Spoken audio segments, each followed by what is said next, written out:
Hey everyone, welcome back to the Cohesion Podcast. Today I'm joined by Mike Robbins. He's a motivational speaker, two-time TEDx speaker, author of 5 books. He's an expert in teamwork, leadership, emotional intelligence. And in his work, Mike teaches individuals and organizations techniques to be appreciative, authentic, effective, and honestly, from all the work that I've looked at and been studying about Mike, just to be more human. So I'm really excited to talk to him today. Welcome to the show, Mike. Thanks, Shawn. Thanks for having me. I'm happy to be here. Yeah, I'm really excited to dig in and I mentioned this being more human, and with that, listen, we're not going to find out everything about you just by asking you 5 quick questions about your personal life or things that you like in your personal life. But we're going to try just to kind of establish that baseline for people so they know, hey, yeah, no, this guy is superhuman. He's not just talking about how awesome he is all of the time. So I've got just a few quick questions for you. Does that sound okay? Sounds good. Great. Fantastic. All right. So the first thing that I've got for you is, what's the last book that you read? I read a book by my friend Chip Conley called Learning to Love Midlife, because I just turned 50 last month. So I've been in this process of trying to embrace midlife in a new way. It was great, by the way. I highly recommend the book, especially if you're anywhere between, 40 and 60. I think we were both 74. That's the year you were born? Yep. 1974. Right. Have you already turned 50? Vintage year. Not yet. It's in June. So I need to pick up that book. I was really nervous about it. And I have to say, it's been about a month now and I feel great. I'm super excited about being 50 and excited about this next decade. But about 6 months ago, I was not. Well, I think something will come up just in your work and who you are is this optimism, positivity. I mean, human. Yeah, sometimes you're not, but you seem to land on your feet and have optimism about the future. So that's ideal. Yeah. Well, what are the 5 most open apps on your phone? 5 most open apps. YouTube, Facebook, the podcast app. Yeah. What else? I would say probably, gosh, I'm just like looking at my phone. Oh, ESPN, of course. I have to check the Warrior scores. And then probably Huffington Post. I'll just check the, wonderful news of the day. What's a common myth about your field of expertise? Common myth about my field of expertise. I think, I think there's a perception that a lot of people who do what I do are kind of cheesy and corny and full of it. And I don't know that that's actually inaccurate quite, I hate to say it. But a friend of mine says, another speaker friend of mine, use my advice. I'm not, but it's, there's something that I get frustrated with when I get that perception of myself, because I'm like, yeah, I know that there are people that do this that can be that way, but there's a real, for me at least, and I'm not trying to sound holier than thou, there's an earnestness to what I do and a genuine passion that I have for it. So I also think there's a misconception that people think it's really easy to do this. Right. And it's actually not, to do it well in my judgment. Yeah. It's not just improv. No. Yeah. But it's like, look, a lot of people think, a lot of people think they can just start a podcast and anyone can, but to actually be good at it, anyone can get up and talk, but there's a lot that goes into doing it and doing it well. So I think it's perceived as something that's not that big of a deal or doesn't take a ton of skill in some cases, but that's not been my experience. Yeah. No, it takes practice. I like that you mentioned that feeling sometimes. You've talked about toxic positivity. I think some people interpret that sometime when they hear motivational speakers or speakers that are sort of trying to get people excited about the world, their lives, whatever. Well, there's an eye rolly thing, and I get it. Or people say, we're not going to do trust falls, are we? We're not going to hold hands and sing Kumbaya. And my response to the hold hands and sing Kumbaya thing is always listen, we're not going to do that. But I tell you what, you get a group of humans who are comfortable enough holding hands and singing Kumbaya together, that's probably a pretty good team, I would imagine. Right? Just saying. Or like if we actually did trust falls and we felt safe to do it and people caught us, like we're not going to do that. But like those things are, again, cliches are cliches because they're true. So anyway. Yeah, no, I love it. What's it? So next question is, what's an insult you've received that you're proud of? Well, two that came to mind.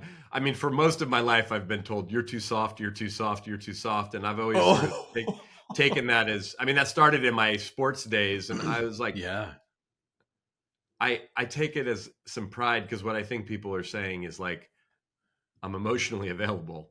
I'm like real about how I feel. But my daughters who are now 18 and 15 tell me all the time that I talk too much. And, I'm like, yeah, I do that for a living, girls. It's like pays the bills around here. So let's be glad the dad talks too much. Well, that should make my job easy today. Yes. If you talk too much, we just won't get through all your questions, but I'll just keep going on and on. Listen, I don't mind. This is perfect stuff to talk about. When we talk about people in general, just being human. You've talked. We talk about this is TED Talk years ago about like bringing your whole self to work and authenticity. Right. It was in 2015, and I make the mistake of anything that's like prior to 2020. I'm like, oh yeah, that's old. Like, maybe that's past news. But you say in this bringing your whole self to work that this is the key to trust and human connectivity, and that was in 2015. It sounds like, but do you still feel like that's really important? That's you have the same feelings about that now? I do. I mean, I would say so. I did my TED Talk on bringing your whole self to work in early 2015. I had started in the previous couple of years. My work on authenticity had kind of evolved. I was doing a lot of work with companies in Silicon Valley and other places. And this phrase, this concept, bring your whole self to work, was kind of a Silicon Valley kind of catchphrase about a decade ago. Now, it's evolved a lot in the last decade. I mean, not only with the pandemic, but other things. And people talk about it more. There's more pushback on it in different ways that's been kind of interesting. I still believe that bringing our whole selves to work is super important today. And in some ways, more challenging even than it was in some ways a decade ago. While I think we've evolved and opened up our awareness of so many things, I also think the world in which we live in right now, like, look, I mean, the pandemic's over, thankfully, although I just got COVID recently, so COVID's not over, but we're still in kind of a weird state of, I don't even know what to call where we are right now, where we haven't, whatever the new normal isn't normal yet. And we're still kind of figuring our way through this new world of work that was changing and evolving a lot even before the pandemic. But then the pandemic just like threw a grenade in the middle of all of it and it got all blown up all over the place. And now we're just trying to make our way to whatever comes next. So I think bringing our whole selves to work is harder and more challenging in some ways, but also I think it's more important than ever. And especially in a world of, technology and, Zoom calls and artificial intelligence and hybrid working and all the things, like our humanity is what's really going to continue to be so important and going to differentiate us between a machine or a robot or another human. Yeah. Well, this, I think the phrase you use is to be yourself. Everyone else is taken. That sort of letting your, I don't know, freak flag fly, so to speak, when you're at work and doing that. I've experienced this, like working in tech, working in the Valley, working this, that the word, even within marketing, the word authenticity became, I don't want to say loaded or negative, but just I do not think that word means what you think it means sometimes when people would bring it up. Like really authentic means I see, the pit stains in your shirt maybe, or something that kind of like really gets deep. But I think it's still really, really important. What's been I think you probably experienced that too, but what has the pushback been on that? And is there a new way, or is there a different way to frame that for people to make sure that we're keeping those human to human connections growing? Well, I think what's happened, I mean, the way I think about it, and again, you and I are about the same age, right? So it's like the generation, you and I are Gen Xers, and without getting into a whole generation conversation, it's like the way that baby boomers, folks who are older than us, were trained and raised on how to be at work was very different. If you come from Generation X, especially if you work in the tech world, it's like we're the sort of .com generation. We were the like, hey, screw this. I'm not dressing up for work, man. I'm wearing T-shirts and tennis shoes and Birkenstocks and cutoff shorts, and screw you. You can't say anything. And then it was like, now at first, all the baby boomers thought we were crazy and disrespectful for doing that. People were playing foosball in the office and riding skateboards. And I mean, it was this weird, like a bunch of teenagers were basically running Silicon Valley. And it was like, it worked until it didn't work. And then the dot-com bubble burst and it crashed and everyone was like, okay, that's ridiculous. Well, I mean, you look at it now. I was speaking at an event at Google earlier this week. And I was saying to the audience, I was like, if my dad, who passed away back in 2001, came back to life and popped into this room right here, right now, he would be like, what the hell are you all doing? Right? Like, what are you wearing? What are you talking about? What's happening here? And my father was a pretty open-minded dude who worked in radio, wasn't super like stuffy, you know what I mean? But it was just like my dad's head would explode just in the way, you know what I mean? The things we're talking about, like the leader who introduced me before was talking about his life story and his journey, and he came out as gay at 25 and that had a big impact on his life and what it's like when you come out later. And I mean, and everyone's just in the room like, sure, no big deal. Like that's just what we talk about. Right. But I say that. So again, it's like just 20 years ago when you and I are 30 years old, 25 years ago, when we're sort of coming out of school and coming of age, like the people in charge at that time had been raised and trained in a certain way.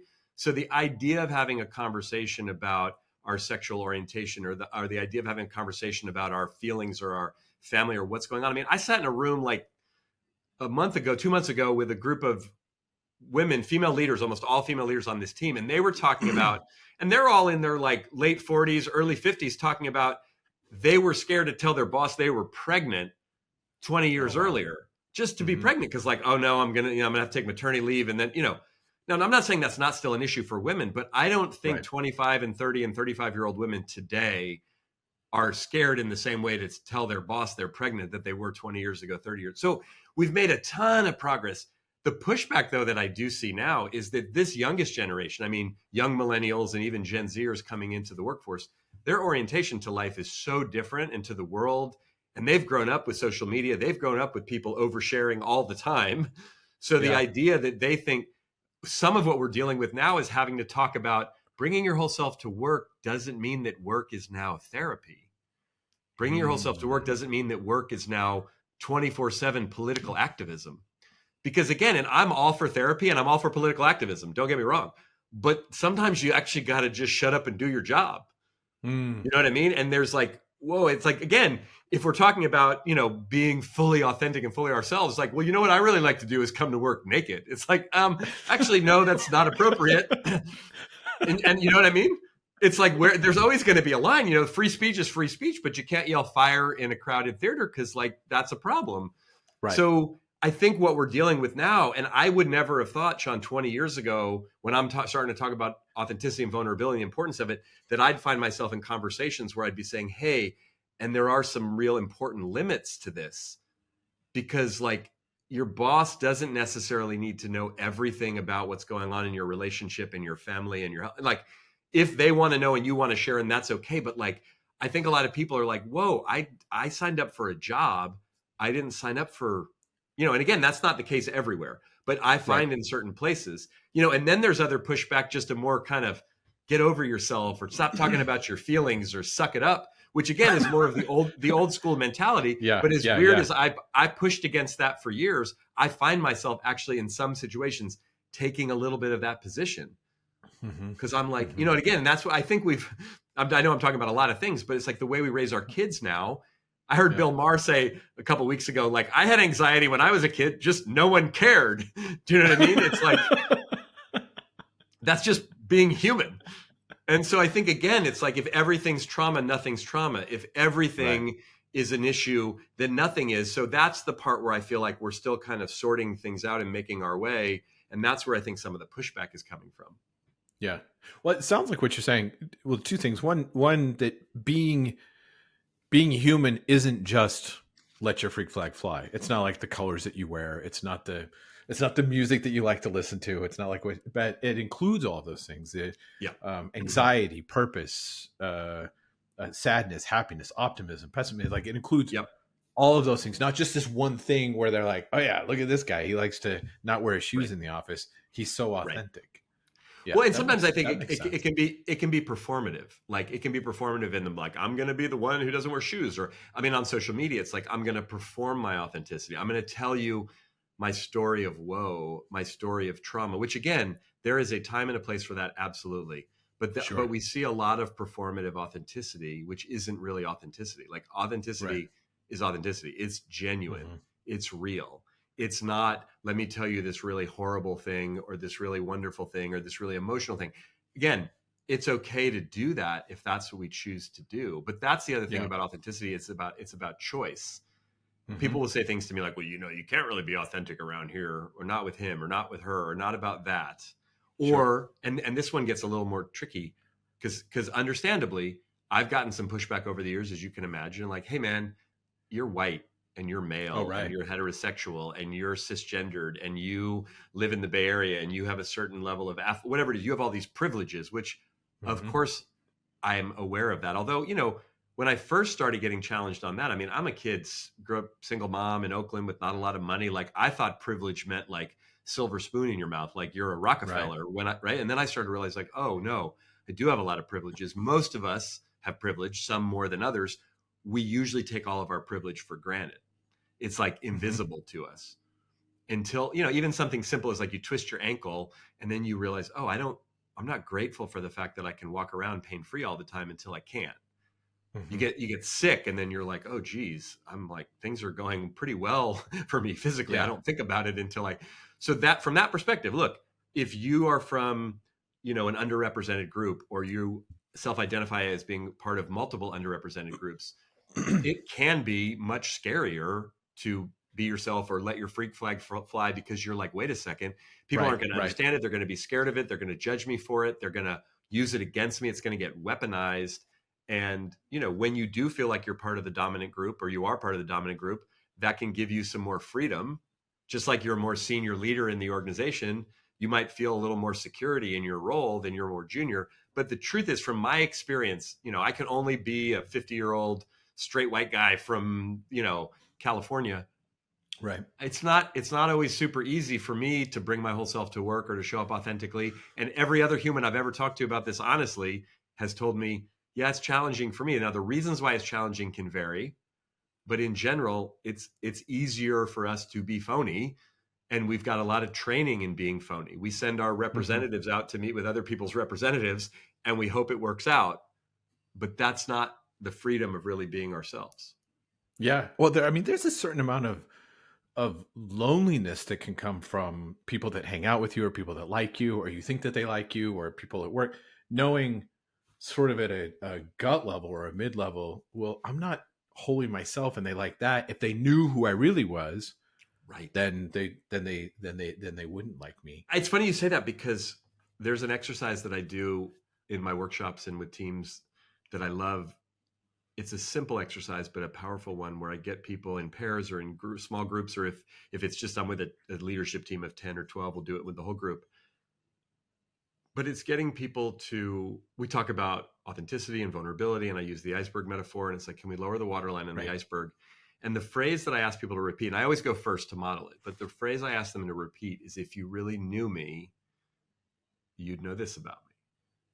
So Mm. if you say that, if you really knew me, if you really, now sometimes, but again, to your point, most of us walk around, even in relationships where we really like people, or we feel like they like us. And there's a part of us that's like, if they really, really, really knew me, would they still like me? Would they still trust me? Would they? And what's so bizarre about this, counterintuitive, is when we say whatever the things are that we're scared to say, if you really knew me, you'd know, Yeah. right? Sometimes I resent my children, right? And again, we think someone's gonna go, we think the person's gonna go, oh, you're a terrible person, or I can't believe that. They're gonna go, oh my God, me too. Thank you for saying that out loud. Or whatever it is. But it's this opportunity to then connect human to human and realize, oh, when I'm myself, I can like breathe a little deeper. I can relax a little more. And the truth is, it actually builds more connection, more personal credibility with other people if I'm willing to share some of the stuff about myself that maybe isn't the most polished, the most together, the most whatever. Because if I think I have to say this and do this and act this way and look this way in order to be accepted, then I'm on edge all the time. Mm-hmm. Yeah, you're right that people do. There are folks, I mean, including me, but far more other people than me that have felt bit by this. Like they felt not harmed, but they just it hasn't worked out the best to be themselves. Or they hear, "Hey, listen, you're worthy because you breathe. Everything about you, like that, you don't have to have shame about who you are or what you do." But still are afraid to be that way in an organization, and the organizations have shown, I think, that you make more money the more diverse your population is, the more people are themselves, the more people bring that. What do you recommend? You do this all over the place. You've talked to Fortune 500 companies. You were just in Singapore. How does an organization, probably starting at the top or the leaders in an organization, how do they create a place like that where people feel safe to at least express themselves, even if it's not going to be fully everything, share everything, but to feel like they matter, that they're worthy because they breathe, and we champion the diversity of thought and who you are and everything.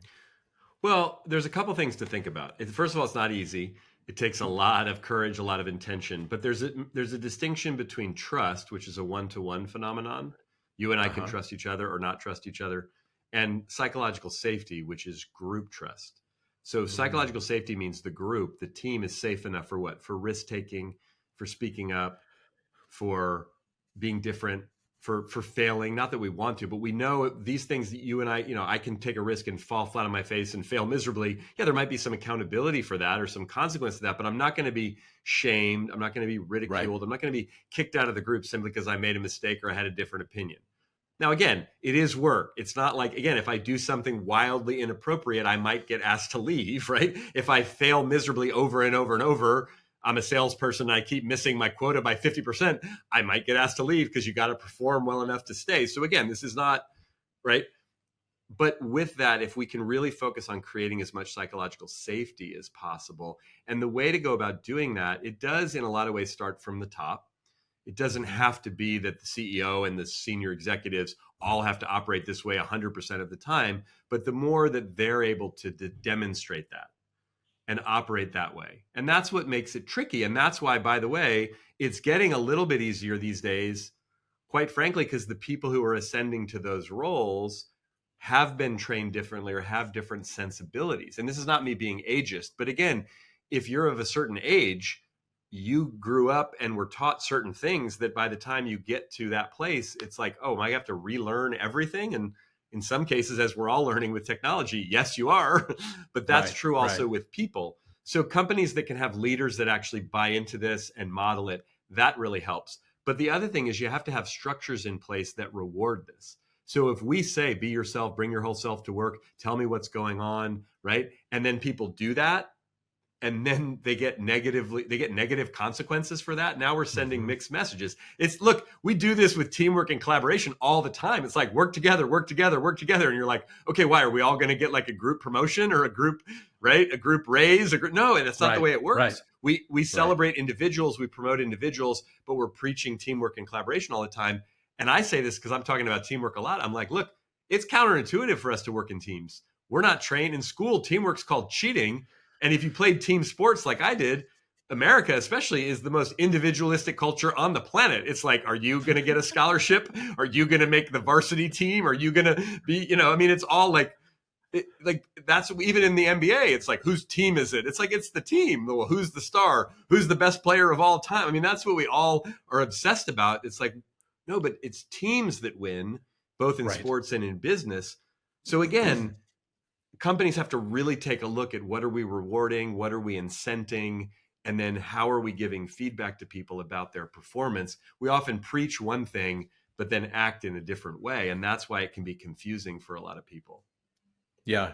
Do you think something I saw in some of the pushback from your TED talk is that this idea that a job is just a job, Yeah. like come in, do your work, and go. Do you think? I guess what is your take on that? And do you think it's possible to derive? I don't mean full like meaning of existence, but meaning or purpose from your work, no matter what your job is.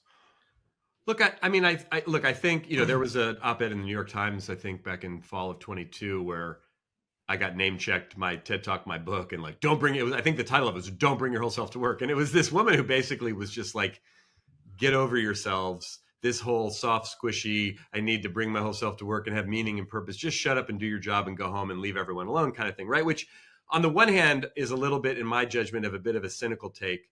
But I think I actually reached out to her, and she and I had an interesting email dialogue after that. Yeah. I think there is a part, again, where we can take it to an extreme, where if we have work, like many, many, many people on the planet, it's a privilege if you get to work somewhere that you find a lot of meaning and purpose in. Not everybody has that privilege. Most of us have to pay the bills. There's a handful of people on the planet that are just independently wealthy that don't have to work. But the vast majority of us have to pay the bills and support other people and like function as human beings. And we work so we can do that, right?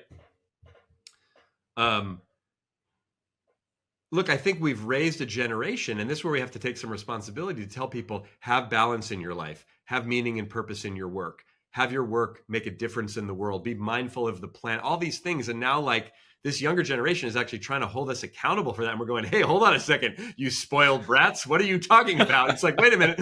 But that's the thing. It's like, if we raise our kids to believe in themselves and have self-esteem, it makes sense that now these kids show up at work and they're no longer kids, but they get a job. And then 6 months later, they want a promotion. And 2 years later, they want to be the CEO. And you're like, hold on, time out. That's not how it works.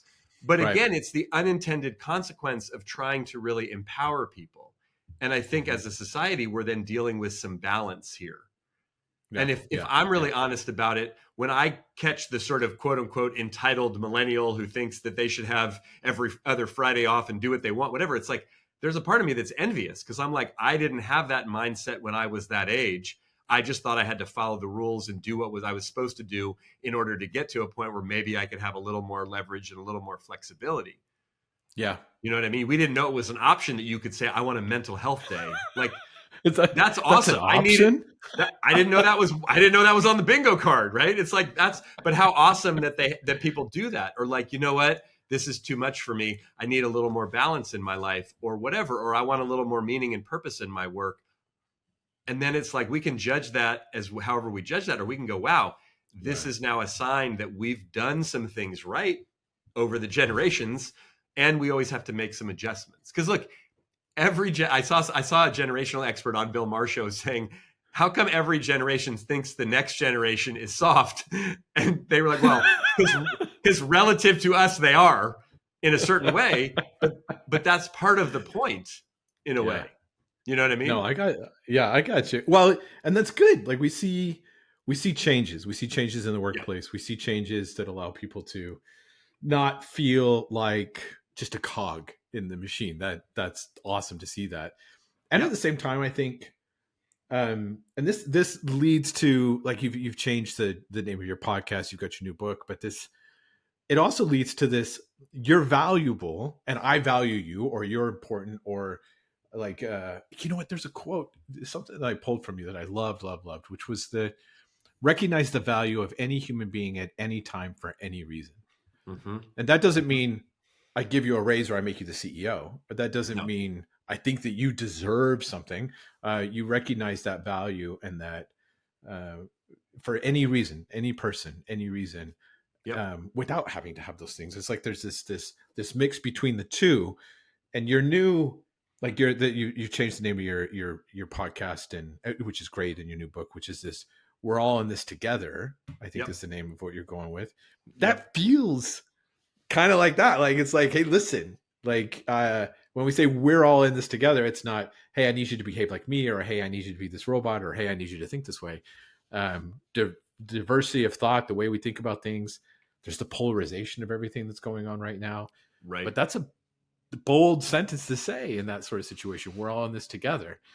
Tell me more. Tell me more about that. Like, am I completely off in sort of my thinking and where you're going with this?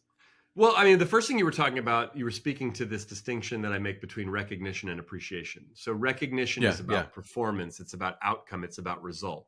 Appreciation is about people and their value. So again, if you look the word appreciation up in the dictionary, it says recognize the value of. And to what you were just saying, quoting me back, is that everyone has value. Now, that doesn't mean everyone performs at the same level. That doesn't mean everyone makes the same salary. That doesn't mean everyone is equally as valuable to the team. Again, you think of a sports team, the star of the team is more important to the success of the team than someone who's not the star. That doesn't mean the person who's not the star is not important. But as a human, everyone is valuable as a human being. Mm-hmm. Some people perform better than others. Some people have more pivotal and critical roles than others. But when we separate out recognition and appreciation, what we do is we recognize performance when it deserves recognition, right? Yep. Like if everybody gets a trophy, the trophy doesn't mean anything. Mm-hmm. However, but we appreciate people all the time. So we can appreciate anyone for any reason, anytime, because people are valuable. And that's like so subtle, but it's really important. Because people are starving for appreciation, starving to be seen and heard and valued and know that they're okay, who they are, right? And that doesn't necessarily mean they've done a great job. Because what happens in some toxic positive environments, we're like, oh, great job, way to go, you're awesome. When no, actually they're not doing a great job, or they're not doing awesome, right? You know, I mean, I come from the world, I played baseball in college and baseball professionally. Like sometimes you suck. Sometimes you lose. Yeah. Sometimes I would be pitching and I'd give up like 7 runs in the second inning and they'd have to stop the game and come pull me out. If someone said, way to go, Robbins, you did a great job, I would want to punch him in the face because I'd be like, no, I didn't. But again, in those situations when I got pulled out of the game and I was sitting on the bench and everyone left me alone because that was kind of the social norm, like, oh, leave him alone. He's upset. I didn't deserve any recognition. I didn't want any recognition. What I wanted and needed and almost never got was some appreciation. Value, me being valued. Hey man, that was rough. Yeah. But you're an important part of the team. Like, we got your back. We still believe in you. You're still valuable as a human, even though your performance wasn't great. Right. And that's subtle, and teams that get that, leaders that get that, humans that get that. Again, my wife and I are raising teenagers. Sometimes the stuff that they do and say is despicable in my judgment. Like, I'm like, I cannot believe someone related to me said that out loud to me, right? Like, I'll look at my wife and I'm like, no one on the planet talks to me like this. I don't even know how to respond to it. So I'm not going to acknowledge or recognize the behavior because that behavior was abhorrent. But I value the human who just said the nasty thing to me. I do actually value them. I do actually care about them. Because if I stop caring about them and I stop loving them simply because they're being 15, and that's part of what 15-year-olds do is say nasty stuff sometimes, then I'm like, wait a minute, this is like one of the most important relationships in my life. I can still value that person, one of my daughters, and at the same time, not appreciate, not recognize what they're saying or what they're doing. You can do that with an employee. You can do that with a coworker. Like, hey, right? Still care about someone, still value someone, and give them some really direct coaching and feedback. Like, hey, that didn't work. We got to get better. Mm-hmm. And if you think about it, the people that empower us, and back to this notion of we're all in this together, right? If I believe that you have my back, if I believe we're in this thing together, of course, there's always limits to it. If I punch you in the face, I'm probably going to get fired, right? If I set the building on fire, you're probably going to ask me to leave. There's always limits. But ultimately, if I believe you have my back and I believe we're in it together, then when you tell me the hard thing, when you say, Mike, that wasn't okay, or I need you to do this in this way, whatever, I'm not going to freak out and think you hate me. Mm-hmm. I'm going to know, oh, no, you actually care about me. You want me to do well. You want me to be the best version of myself I can be. So I'm going to take that feedback. Yeah. Yeah. I saw that you mentioned in your podcast therapy. So I'm not too afraid to bring this up, but even with myself, but that was the most profound thing I ever heard. I mean, anybody goes into therapy, there's something going on, usually. Right. Hey, my world's amazing. I never make any mistakes. Just want to come in and brag about how awesome I am, right? Absolutely. But one of the things I remember I remember she said to me, "Hey, Shawn, you have value. You're worthy just because you breathe. So this, whatever this, I've made this mistake. I've done this. I regret the past. I'm not sure what's going to happen in the future." Really fundamentally understanding that and then being able to translate that into leadership, into teams, into other places where, yeah, you're going to make mistakes. Yeah, you're going to screw up. Yeah, you're not going to get it right. And sometimes that might mean the end of your employment, but that doesn't say anything about you as a human being. That just says, Right. hey, you're not a professional baseball player anymore. You Nope. got to go start a small business with Ashton Kutcher and figure that out instead, moving Well, forward.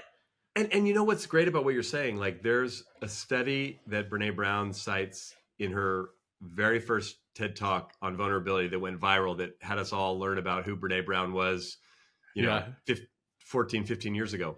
But she talked about this notion of, as human beings, we're wired for love and belonging. And that she did all this research and that found that ultimately the difference between people who really live in that state of love and belonging versus people who don't, the only difference is the people who believe that they're worthy of it. That's it. Hmm. So if you believe that you're worthy of love and belonging, you will experience it. If you don't believe you're worthy of it, you won't. And it's not Right. because you're actually like intrinsically more worthy than someone else. It's like, if that's the belief, if that's the mindset. When I was reading the book, Learning to Love Midlife by my friend Chip Conley, there was a study in there that talked about the biggest determining factor in longevity actually has to do with our relationship to aging. That people who have a positive relationship to aging live 7.5 years longer than people who have a negative relationship to aging. They said it's actually better for you than quitting smoking. Oh, And wow. when I read that, I was like, that totally makes sense. If my story about aging is I'm old, I'm irrelevant, it's going to be awful, it's going to be painful, it sucks, it's terrible, it's all the things, that's going to freak me out to the point where psychosomatically I'm probably going to create some of that. If I think, hey, I'm older, I'm wiser, I know more things, I give less of a whatever it is, then I'm going to be like, hey, here we go. I'm going to let my freak flag fly even more, and it's going to be awesome because I'm not going to care. Then it's like, I'm excited. And look, and that's not sugarcoating the reality of like our bodies change and things happen and we can get sick and all the stuff that can happen. But like, the truth is, I mean, we've all seen this in life. You ever worked with someone who has just like an irrational amount of confidence? Oh, And you're yeah. like, Yeah. what Yeah. the Yeah. hell is that? Like, I I know. played I know. baseball with people like this, like who didn't have the skill or the talent, but they were like, I'm the best. And you were like, oh my God. And then they would actually perform better than people who are more talented than them. And you're like, maybe it's true. It's like a self-fulfilling prophecy. Or you meet people who are really talented and super insecure, and you're like, oh my God, Right. stop it. Just be Right. They you. take, You're so great, yep.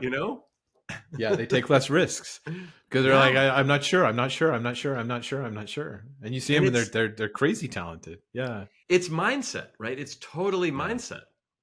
So I You know, get kind of the, fired up about these things. no, I love it. I've definitely experienced that, both myself and seen others. Well, with all of this, moving, like one of the huge topics right now, like we've talked about how this bringing yourself to work, how vulnerability can be good for a business, Yep. how if you're a leader of an organization and you can create this worthiness, this value, and people Yep. feel that it's good. A lot of people are nervous about AI and Yep. humanity, and kind of like where we're going with that. Does that put a wrench into the works? Is this now going to be, the CEO that's like, I don't really need you. I can hire robots when moving forward on these types of things. Like, how do you see the onset of AI when it comes to we're all in this together, or sort of establishing or making these types of dynamics in the workplace? Look, I think like with most change, we seek and fear change at the same time. Mm. That's part of what makes change exciting and challenging. So I feel both excited and scared about AI personally.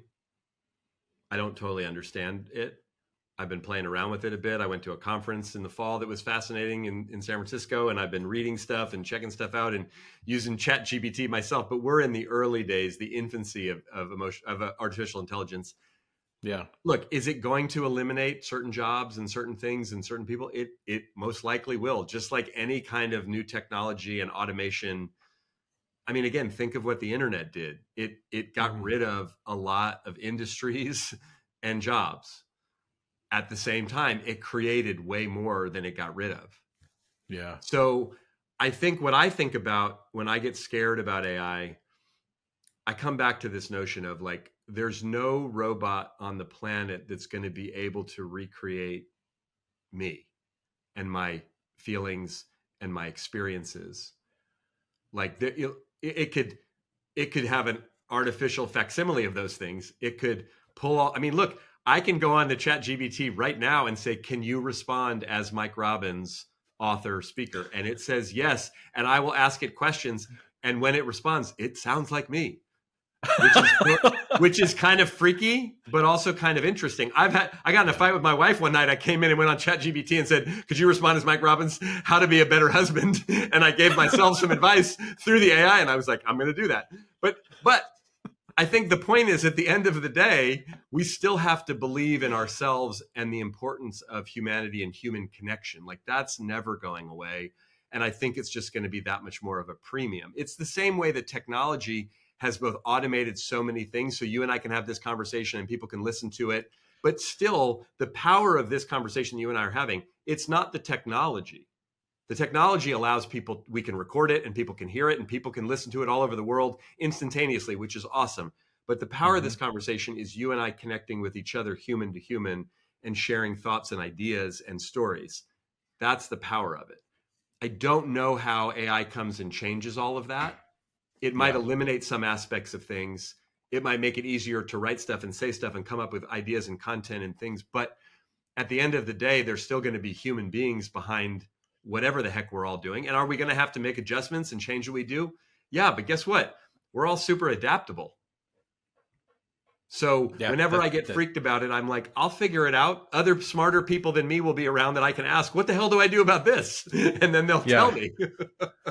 That's a big lesson. I mean, to learn that adaptability, because sometimes, like the idea of losing your job to AI, which is certainly happening with a lot of people I think that we've worked with. So, I don't work with a lot of people that work in mines, for example. I mean, it's usually like tech industry, white collar workers that see this and maybe have hung their hat or their worthiness or their purpose on this particular thing. And so if a robot comes in and says, hey, I can do this better, like could be demoralizing. But is it demoralizing to the point that, okay, what's my point as a human being if this is going on and this is happening? Yeah. I mean, I think the opportunities that exist with artificial intelligence are enormous. And then I think back to the we're all in this together thing. I also feel like we're going to go through it together. We don't have to be experts. We don't have to have all the answers. And this goes back to another thing that I feel like is so valuable in life is building relationships and building community. I'm someone who's super fortunate. I have amazing people in my life and amazing relationships, some of which I've nurtured and I stay in touch on a regular basis, others of which I don't talk to them or connect with them very often. But I know when stuff comes up or stuff gets weird or stuff gets scary, right? Like part of what got me through the early days of the pandemic was reaching out to people who, again, smarter than me, know more than I do, or more grounded about certain, whatever it is. But like, I was able to reach out and lean on them because I'm like, we were all going through that weird, crazy thing together and no one really knew. But part of what made it hard is we were so separated and disconnected. But again, the relationships exist. And that is one another way with technology, the way that it is. Yeah, we're on our phones more and we're more disconnected and isolated in some ways, but we also have the ability to connect with more people and stay connected with them. So I just feel like as we walk through the whole AI revolution, I'm going to hopefully try to do it in community with other people who do what I do. And if our whole industry gets impacted in such a way that it makes it difficult or challenging to do our work, or like, I won't be doing it all by myself. Yeah. And that's true for everybody listening, whatever industry you're in. And you might end up being in an industry that gets completely disrupted by artificial intelligence. And that won't be fun or easy, but you're not going to be the only person dealing with that. Mm-hmm. No, I love it. That's meaningful in making those connections. And another argument for if you're vulnerable, if you're yourself, and you let other people connect to that, that's where you can create. Maybe it's somebody that you worked with. Maybe it's not somebody you work with, but you can create that community. You can create that space. You can totally have somebody to go through it with together. Mike, you're amazing. Pleasure to talk to. I love your optimism, man. Like even in the cases where you're like, no, I want to throw my daughter through the window, but I Oh, love her. I'd say it's man. infectious to talk to you Well, about this stuff. I have my moments, but thank you. Yeah, parenting is just definitely humbling every day. So it's always good to learn. I'm grateful for the little teachers that aren't so little in my house anymore. Well, where else? Where can people find you? How can we follow you? You got other, whatever you're Yeah. working on next. I mean, I'm on all the socials, but the best place to find out more about me and my work and my books and all the stuff I'm up to is at our website, which is mike-robbins.com. Very cool. Well, thanks for coming to the show. Looking forward to talking to you later. Thanks for having me.